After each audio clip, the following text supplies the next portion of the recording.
Series of Unfortunate Events is a TV show on Netflix that has just concluded its third and final season. And for me, this is kind of how I want to try to review TV if I ever do so. I don't want to really review by individual seasons.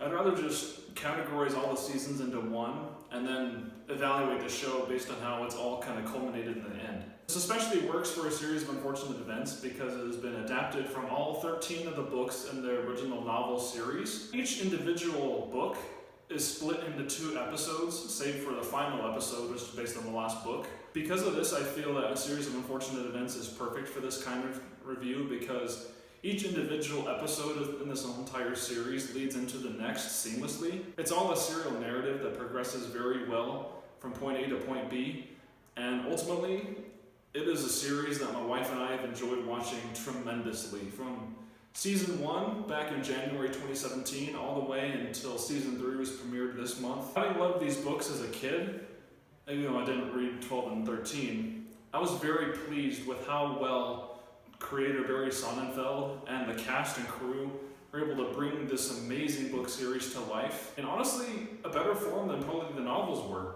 Honestly, there is so much to love in this series.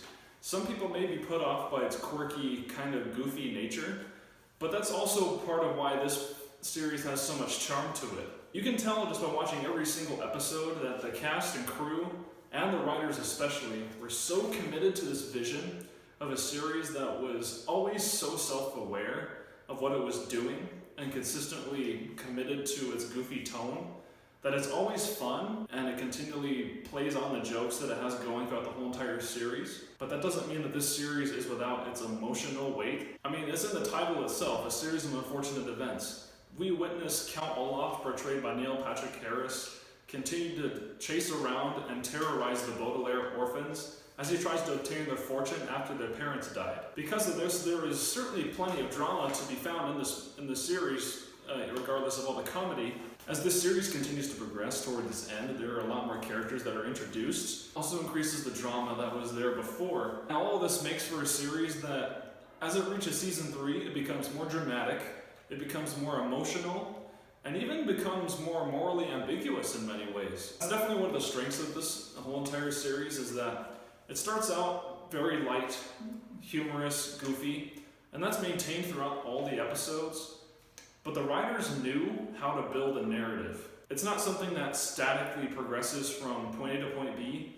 It continues to build its story, develop its characters, and actually gets you involved in these characters' lives. As things come to a head in the final episodes, things become more morally complicated and allow for more interesting and complex character choices and motivations to come to fruition. And for anyone who is already on board with this series, like me and my wife were from the beginning, it makes for a very satisfying show to watch, because as you see these actors progress and continue to get more comfortable in their roles, you also see them more deftly handle the emotional material as well, making for some final episodes which are gut-wrenching and very hard to watch, but they're still emotionally satisfying.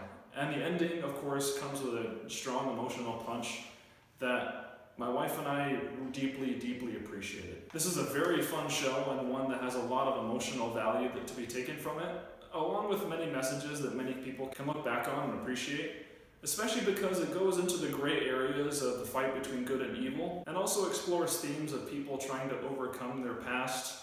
And also, the writers and directors of these episodes all skillfully handled the themes of redemption and also overcoming one's past very well, making for a story that is both emotionally impactful and one that people can actually look back on and appreciate what it taught them too. However, I don't think this series is perfect because there are definitely issues that held it back from being a masterpiece. One of them being that the first season is frustratingly repetitive. They're enjoyable episodes on their own, but each and every single one of these episodes almost feels like the same narrative recycled over with different characters. And it's also frustrating because a lot of these characters make the same decisions over and over again.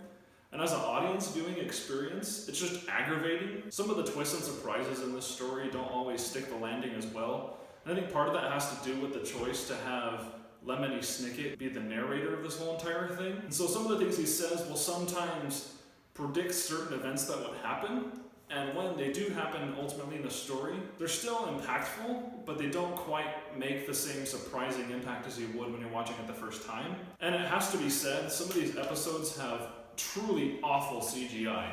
The kind that stands out, especially since the cinematography and the art design is so good here. The series mostly has a cinematic look to it, but then when it has the CGI that just looks so transparent and obvious with its green screen especially, it doesn't always make for the best viewing experience. But nonetheless, I deeply appreciated what this series did. From beginning to end, it's consistently entertaining, and because of strong characters, amazing performances, especially by Neil Patrick Harris, oh my goodness. It is honestly one of the best things I've ever watched from Netflix specifically. If you have time and are willing to try out something different from Netflix, A Series of Unfortunate Events is brilliant. And I am going to give A Series of Unfortunate Events a score of A-.